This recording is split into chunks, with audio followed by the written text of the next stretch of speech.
Hello, everyone, and welcome to another edition of Tekken Talk. It's a little bit overdue, but today we will be talking about the Tekken 8 Evo Showcase, as well as really more about the overall roster of Tekken 8 and the new characters. So, the reason why I'm a little bit late on this is because I was pretty sick last weekend, but I did watch the Evo Showcase, which I think was a great event overall. The production value was very high, and it was our first time getting to see pros go at Tekken 8 offline with high quality recordings. And it was overall a really great event. And we also, of course, got the final character reveal for the base roster of Tekken 8, which was Reina. I'm assuming all of you have already seen the trailer. If not, go watch the trailer and then come back to this episode because we'll be talking about her. So, to start with the actual showcase itself, it was basically an invitational of all the previous Tekken Evo champions except for the online Evos. So we had Saint, JDCR, Nobi, Lowhigh, Knee, Book, and Arslan Ash. And they played a pretty weird format, which was basically like a ladder. So two people would play. If whoever won would move on, and the other person was just eliminated, which meant we didn't get to see like every matchup. But I think the format was really about showcasing Tekken 8 more so than the players. So they each had to pick three characters, and I think the format encouraged them to pick as many different characters as possible. I think the most exciting match was Knee Low High, or Nobi Saint was also pretty good. But what basically ended up happening, if you didn't watch it, was it was like pretty competitive back and forth between all the players. And then Arslan Ash picked Azucena, and nobody knew the matchup. And by nobody, I mean me and Book. And he just running 3-2'd his way to like the most destructive victory I've ever seen. And it's not like the players had an opportunity to really learn the matchup right. It's a lot easier to learn offense for a character than it is to learn how to defend against that character. And so Arslan was just giggling the entire way as he destroyed past Evo champions, basically effortlessly. I do think Nee almost got the first game with his Jack 8, and I do think if he had won that, then it would have been a lot more competitive. But Azucena will, without question, Michael Murray said, be probably heavily adjusted before the final build. And by heavily adjusted, I mean while running 3-2 will be nerfed. I think it's already one of the best moves um, uh, in the Tekken 8 closed beta. So they were playing the same build as the closed beta test. And yeah, it was pretty exciting. I didn't see that much utilization of like Tekken 8 specific strategies that aren't obvious. So like Heat Burst was used kind of as like a get out of jail free or pressure tool. It was also used to extend combos. Heat engagers weren't really heavily focused on. There was a little bit, right? So, like for example, Knee whiffed raw shoulders sometime because it's a heat engager. I think Jack 8 has a pretty good heat engager, so we got to see that a couple times. But like, it didn't really stand out to me as a strategy. And then while in heat, there also didn't seem to be too much like, okay, I'm going to spam this heat move as much as you might have seen in like online matches during the beta. So what that says to me is the meta at this high level with the new mechanics isn't quite fully developed yet, which of course makes a lot of sense. But so that's kind of all I really wanted to touch about on the Evo showcase because I think the real meat of this episode will be about the Tekken 8 roster. So at the end of the Evo showcase, there was a Tekken talk with the main kind of focus, I think, being on the development of the game, feedback from the closed beta test, and minor improvements. There wasn't a netcode improvement, which I wish there was. I personally had a good experience with the Tekken 8 netcode during the closed beta test, but I know a lot of people didn't. But the Tekken talk itself was mainly focused on stuff like character design and different kind of design features. It became kind of a meme about how Tekken 8's presentations have been slideshows, and I'm also aware that their name of the show is also called Tekken Talk, although I'll call that the like Tekken Talk video show, and this is the Tekken Talk podcast, the unofficial one, I guess, because I'm not affiliated with Bandai. Anyway, getting into Reina. So Reina was the last character they revealed for Tekken 8. Pretty sure she's like, if not Heihachi's daughter, Heihachi's something. Um, she looks to have kind of a mix of different styles, play styles. Her martial arts is inspired by Taito, which is a Japanese martial art.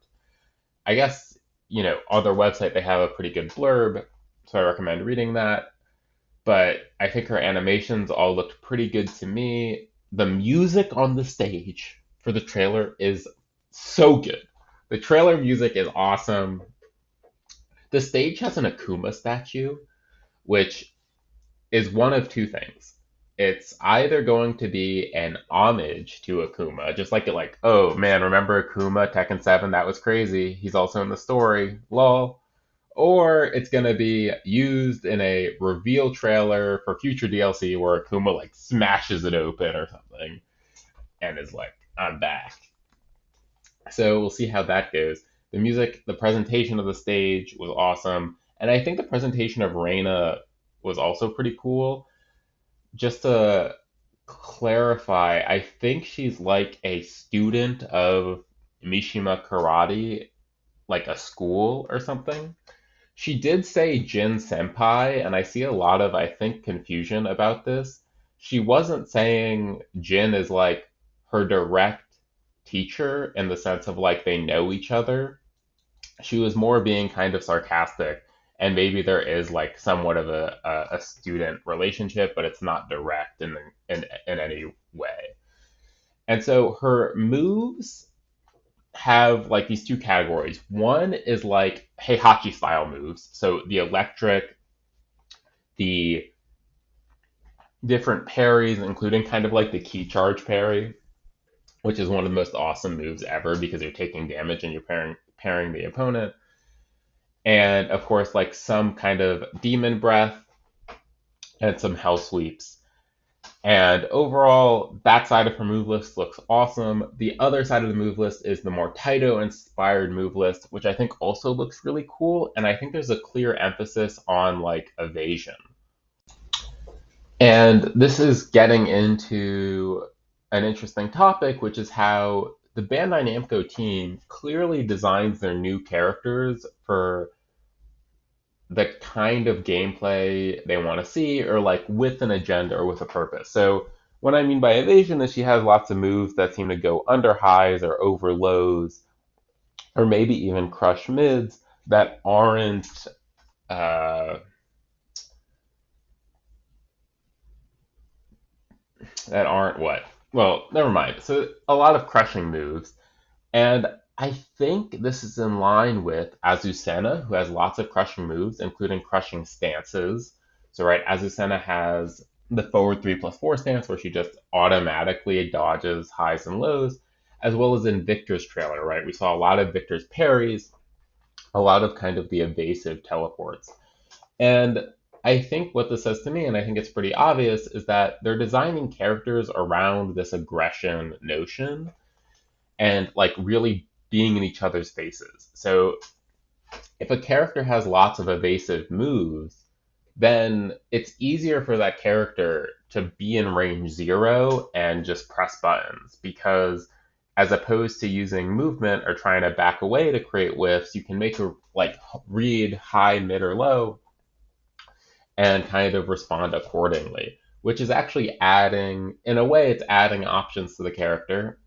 Some would say it's taking away options because you can option select certain things with stances like AOP, but I think it does kind of add complexity to the character, but it also does add a lower barrier of entry to new players, right? Because I think newer players really latch on to evasive moves. So we can think of like Fang's up forward 2 or AOP or Lily down 3+4, like Matterhorn and stuff, because they're just fun ways to press buttons that can be really good options for beating different moves that don't require you to commit to blocking or being patient with movement and so on and so forth. And so it's pretty clear that that's the direction that they're taking is we want to see people in each other's face as often as possible. And I think that the way to facilitate that is with things like evasive characters or very oppressive moves. Hashtag Azucena running 3-2. And so if we actually think back to like the previous two character releases, as in the DLC characters of Tekken 7 and the new characters for Tekken 7 Space roster, we can see a similar trend. So, who are the new characters of Tekken 7's base roster, and what did they focus on? We had Katarina, Gigas, Lucky Chloe, and Claudio. And I think that might be it. I might be missing someone. But all four of these characters really focused on range. They were basically saying, we want more new players to have access to kind of range tools to beat really good movement. And that's their way of introducing these kind of beginner friendly characters that have really good range on a lot of their moves. So Gigas especially, Katarina especially, like the lows, the mids just have like super long range. And so then the DLC characters came out, and I think it's a little bit more complicated, but my interpretation is they were focused on being all arounders. So we had like, I mean, Leroy was just like the most busted character ever, but Leroy, Fakram, Lydia, I would even say the design of Lei this time, that might be controversial, Noctis to a certain degree, were all kind of all arounders, especially the last, like Leroy, Fakram, Lydia. I think had basically all the tools you would want, like hell sweeps, oppressive running moves, counter hit launching mids, just like basically everything. And I think that had some pushback from the Tekken community because they're like, these characters are perfect. And I think there was also quite a bit of like DLC greed going on. But so each character release like window, it's pretty clear Bandai Namco has an agenda. And so I think it's important to note what that agenda is and just understand that it's an indication of the direction they want to go with the game. So now let's get into the full roster of Tekken 8. So there's a total of 35 characters, mostly returning characters, 3 new characters, Azucena, Victor, and Reina. And each of the newer characters who don't yet have a character trailer will have a character trailer. So I think this is without question the best starting roster of the recent popular fighting games, Street Fighter 6 and Mortal Kombat 1.